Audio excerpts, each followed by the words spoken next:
এই চরটি আসলে কোন জেলায় অবস্থিত সেটি নিয়ে ধাঁধার তৈরি হয়। নরসিংদী বলে নরসিংদীর, গাজীপুর বলে গাজীপুরের। সেই ধাঁধা কিংবা বিভ্রান্তি থেকে এই চরের নাম হয় ধাঁধার চর। আবার দুই জেলার মাঝখানে অবস্থিত বলে ইদানিং এটি মাঝের চর নামেও পরিচিতি পাচ্ছে। ধাঁধার চর কিংবা মাঝের চর যেই নামেই বলি না কেন, এই চরটি গাজীপুরের সবচেয়ে বড় চর। লাল মাটির জনপদ গাজীপুর, প্লাইস্টোসিন কালের সোপান ভূমি। এখানে রয়েছে আবার এত বড় একটি চর, প্রায় 3 কিলোমিটার লম্বা।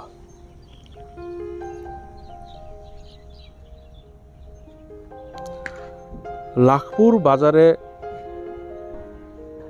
এই চরের একটি ঘাট, অর্থাৎ চরে যাওয়ার জন্য লাখপুর বাজার থেকে নৌকার ঘাট আছে, রানীগঞ্জ বাজার থেকে আছে। এই চরের পশ্চিম প্রান্তে 3টি স্টেশন রয়েছে: লাখপুর, রানীগঞ্জ, ধানদিয়া, বটতলা।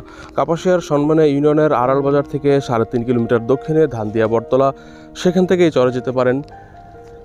লাখপুর থেকে এই চরে আসা যায় নরসিংদী, শিবপুরের লাখপুর। আবার কাপাসিয়ার, গাজীপুরের কাপাসিয়ার দুর্গাপুর ইউনিয়নের রানীগঞ্জ বাজার থেকে এখানে আসা যায়। অনেকের কাছে রানীগঞ্জের চর, অনেকের কাছে লাখপুরের চর নামে পরিচিত। রানীগঞ্জ থেকে তারাগঞ্জ, কাপাসিয়ায় নদীর দক্ষিণ পারে যে কাপাসিয়া, এখানে সেই কাপাসিয়ার দুর্গাপুর ইউনিয়নের রানীগঞ্জ থেকে তারাগঞ্জ এই 3 কিলোমিটার জায়গা জুড়ে এই চরের অবস্থান, অর্থাৎ সেই এলাকাটুকুর নিচে নদীর মধ্যে।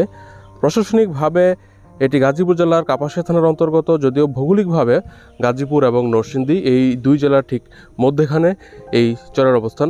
আমি এখন আছি ধাঁধার চরের উত্তর পাশে, যে পাশে লাখপুর বেড়িবাঁধ, সেই পাশে আছি। সেখান থেকে ড্রোন উড়িয়েছিলাম। উদ্দেশ্য ছিল পুরো চরকে কাভার করব, অর্থাৎ A to Z 3 kilometre cover করব। আসলে ড্রোন পরিচালনায় আমি নতুন এখানে, এজন্য পুরো চরকে কাভার করতে পারি নাই। চার্জার একটি বিষয় আছে, জিপিএসটাও আমার কন্ট্রোলে ছিল না, সেজন্য যে এরকম অবস্থা হচ্ছিল। কিন্তু ভালো ভালো দৃশ্য আছে। কথা বলছি নাজিব মাহফুজ খান। এই ভিডিওটি 17 মিনিটের, দেখতে থাকুন এবং পরিচিত হন গাজীপুরের সবচেয়ে বড় চর, গাজীপুর নরসিংদীর মাঝখানে অবস্থিত এই চর ধাঁধার চরের সাথে। এই যে ড্রোনটি একদম ফোর্স করে এখানে অবতরণ করানোর জন্য নিয়ে আসছিলাম, এটি তারপরে ফোর্স করেই নামিয়েছিলাম। দেখেন উপর থেকে ভিউটা, এবং ব্রহ্মপুত্র নদ এখানে মিশেছে শীতলক্ষার সাথে, বা শীতলক্ষা ব্রহ্মপুত্রের সাথে মিশেছে। সেই যে মাঝখানে চর, দুই পাশে দুই ধারা, একটি হচ্ছে ব্রহ্মপুত্র, আরেকটি হচ্ছে শীতলক্ষা। ব্রহ্মপুত্র নদ নিয়ে অনেকগুলো ভিডিও দিয়েছি। ব্রহ্মপুত্র নদের জন্ম সেই চীন দেশে, চীনের তিব্বতে, সেখান থেকে ভারতের অরুণাচলে আসে, অরুণাচল থেকে বাংলাদেশের কুড়িগ্রামে আসে, ভারতেরই আসাম হয়ে কুড়িগ্রাম থেকে তারপর জামালপুর, ময়মনসিংহ হয়ে কিশোরগঞ্জ, গাজীপুরের টোপ ওই দিক দিয়ে এসে আড়ালিয়া থেকে তারপর খিরাটি, সন্মানিয়া ওই দিক থেকে এসে এই জায়গায় এসে শেষ হয়েছে ব্রহ্মপুত্রের এখানকার গন্তব্য। তারপরে চরকে মাঝখানে রেখে আরও ভাটিতে প্রবাহিত হয়ে পাড়াতলা, স্লুইস গেট ওই এলাকা দিয়ে ভেতরে প্রবেশ করে চরসিন্দুর দিয়ে তারপর আবার নরসিংদীর ওই যে ঢাকা সিলেট হাইওয়েতে ওই দিক দিয়ে ছোট্ট একটি নালার মতো হয়ে ব্রহ্মপুত্র প্রবাহিত হয়েছে। হতে হতে এক পর্যায়ে আরও বড় হয়েছে, বারুদিতে গিয়ে নারায়ণগঞ্জের সেই যেখানে লাঙ্গল বন্দের স্নান হয় সেদিক থেকে গিয়ে কলাগাছিয়ার কাছে গিয়ে ধলেশ্বরীতে মিশেছে। বিশাল প্রবাহ বললাম, অর্থাৎ এই জায়গায় এটি দুই ভাগে বিভক্ত।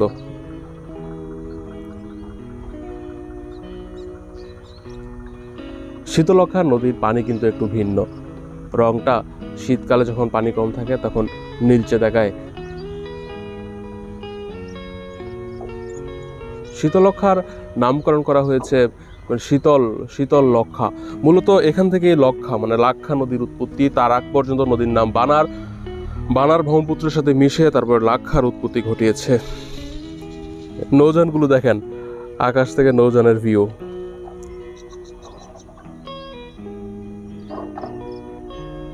রানীগঞ্জ বাজার, এটি রানীগঞ্জের ঘাট। টাওয়ারগুলো রানীগঞ্জের। রানীগঞ্জটা হচ্ছে গাজীপুরের কাপাসিয়ার দুর্গাপুর ইউনিয়ন রানীগঞ্জ। রানীগঞ্জে ভাওয়ালের রানী এসেছিলেন, সেই থেকে জায়গার নাম রানীগঞ্জ। এই যে ঘাটের দৃশ্য, রানীগঞ্জে বট গাছ আছে, বটতলা আছে। আর মাঝখানে যেই নৌকাটা নদী অতিক্রম করছে, সেটি আসলে যাচ্ছে রানীগঞ্জ থেকে ধানদিয়া বটতলায়। 10 টাকা করে ভাড়া নেওয়া হয়। আর সোজা যে নদীর ধারা ওইটি চলে গেছে কাপাসিয়ার দিকে, কাপাসিয়া, তারপরে বর্মি। এই যে ধানদিয়া বটতলার ঘাট, ইটের ভাটা আছে এখানে অনেকগুলো। লাখপুরের ঠুডা নামে পরিচিত, আসলে জায়গাটা হচ্ছে ধানদিয়া গ্রামের বটতলা। সামনে করিহাতা ইউনিয়নের হিজুলিয়া গ্রাম, তারপরে ইকুরিয়া গ্রাম, তারপরে চরখামের গ্রাম, তারপরে তরগাঁও গ্রাম। পুরো ধানদিয়া বটতলাকে চক্কর দিলাম। এখন ব্রহ্মপুত্রের উপরে যাব। ধানদিয়া বটতলা থেকে রানীগঞ্জেও নৌকা চলে, আবার লাখপুরেও চলে, আবার লাখপুর থেকে রানীগঞ্জেও চলে, ধানদিয়া বটতলাতেও আসে।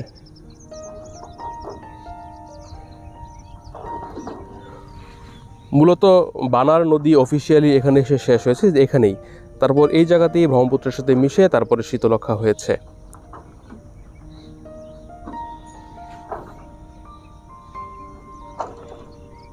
এটা নদীর দক্ষিণ পার, এটা উত্তর পার। এটি ধানদিয়া বটতলা, লাখপুরের ঠুডা নামে পরিচিত, যদিও এটি আসল লাখপুর না, এটি হচ্ছে ব্রহ্মপুত্র। এই যে নদী এসেছে উপর থেকে, ওইটি হচ্ছে ব্রহ্মপুত্র। আর এই যে বেড়িবাঁধ দেওয়া, পাকা বাধাই করা, ওই জায়গাটা হচ্ছে লাখপুর, ওটি নরসিংদী জেলা। চরের পশ্চিম মাথা।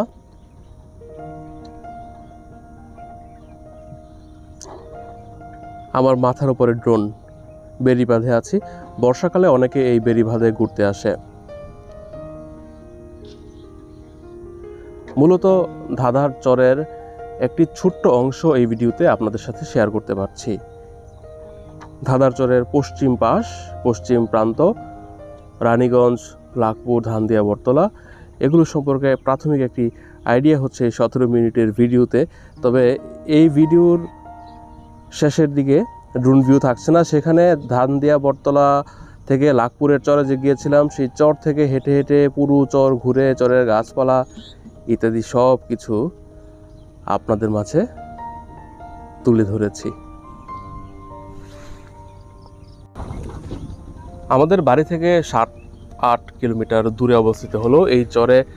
এই নিয়ে আমার দ্বিতীয়বার যাওয়া। প্রথমবার গিয়েছিলাম অনেক আগে, 10-12 বছর আগে। এই চরে যেতে হলে আপনাকে খরচ করতে হবে বেশি, অর্থাৎ ধানদিয়া বটতলা, রানীগঞ্জ কিংবা লাখপুর যেই ঘাট থেকেই যান না কেন, যেতে সময় লাগবে কয়েক মিনিট, কিন্তু ট্রলারের মাঝি ভাড়া চাবে 100 টাকা। আপনি হয়তো বার্গেন করে 80 টাকায় যেতে পারবেন। আমি যেহেতু সোলো ট্রাভেলার, আমার জন্য এই খরচটা বেশি, কিন্তু যারা গ্রুপ করে আসবেন তাদের জন্য ওই খরচ ঠিক আছে। অবশ্য আসা যাওয়ার চুক্তি করাই ভালো, যে এখানে যাব এখান থেকে উঠে চলে আসবো এরকম। আর আমরা যারা অ্যাডভেঞ্চার টাইপ ট্রাভেল করি, আমি গিয়েছি এসেছি অন্য পাশ দিয়ে, কারণ এই চরে এখানকার স্থানীয় কৃষকদের অনেক নৌকা আছে। তারা গবাদি পশু নিয়ে আসে এবং সারাদিন চরে কাজ করে আসা যাওয়ার মধ্যে থাকে। ওদের নৌকা দিয়ে ক্রস করে আবার মূল ভূখণ্ডে চলে যাই। আপনারা চলে যেতে পারবেন, তবে সেটা অন্য পক্ষের উপর নির্ভরশীল করে থাকতে হয় মূলত। এইসব ঘাট থেকে উঠলে এই যে একদম চরের পশ্চিম মাথায় নামিয়ে দেবে, তারপরে হাঁটতে হাঁটতে উপভোগ করবেন এখানকার জীবন, ভাসমান মানুষের জীবন। এখানে স্থায়ীভাবে কেউ থাকে না। দুর্গাপুর, ওই ঘিঘাট, তারাগঞ্জ, রানীগঞ্জ, ওইসব অঞ্চলের মানুষ এসে এখানে গবাদি পশু চড়ায়। গবাদি পশু চড়ানোর জন্য কয়েকটি টিনের অস্থায়ী ঘর তৈরি করে রাখা, ওখানে অনেক গবাদি পশু থাকেও রাতের বেলা, নিশ্চয়ই পাহারা দেওয়া হয়। প্রচুর পেয়ারা গাছ আছে, প্রচুর সবজি উৎপন্ন হয়, প্রচুর ফসল উৎপন্ন হয় এই চরের মধ্যে।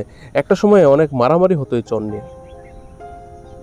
চর নিয়ে তো মারামারি হবেই, এটি খুবই স্বাভাবিক। বাংলাদেশের যেখানে যেখানে চর রয়েছে সেখানেই মারামারি হয়েছে। এখন এগুলো কমেছে, রেকর্ডকৃত হয়ে গিয়েছে জমিটা। ভাটির দিক আমার প্ল্যান ছিল এইভাবে ভাটিতে গিয়ে পুরোটা তুলে ধরবো, একদম রানীগঞ্জ থেকে তারাগঞ্জ পর্যন্ত যাব। ভিডিওতে যদি তারাগঞ্জ বাজারের দৃশ্যটা নিয়ে আসতে পারতাম, তাহলে এই চরের দৃশ্য, এই ভিডিওটা পূর্ণাঙ্গ হতো। কারণ এই চরের একদম ভাটিতে দক্ষিণ প্রান্তে তারাগঞ্জ বাজার অবস্থিত, কিন্তু সেটি অন্য কোনো ভিডিওতে আনার চেষ্টা করব। আর আকাশটা খুবই ঝাপসা ছিল, উপর থেকে নিচে ক্লিয়ার ছিল, উপর থেকে যখন আকাশ ভিউটা নিচ্ছিলাম এই যে অন্ধকার আসতেছিল, ঝাপসা ছিল, কুয়াশা ছিল। রুদ্র জলমল দিনে অর্থাৎ দুপুরের পরে যদি এই শটটা নিতাম তাহলে অনেক বেশি ক্রিস্টাল ক্লিয়ার হতো, অনেক বেশি ভালো হতো দেখতে।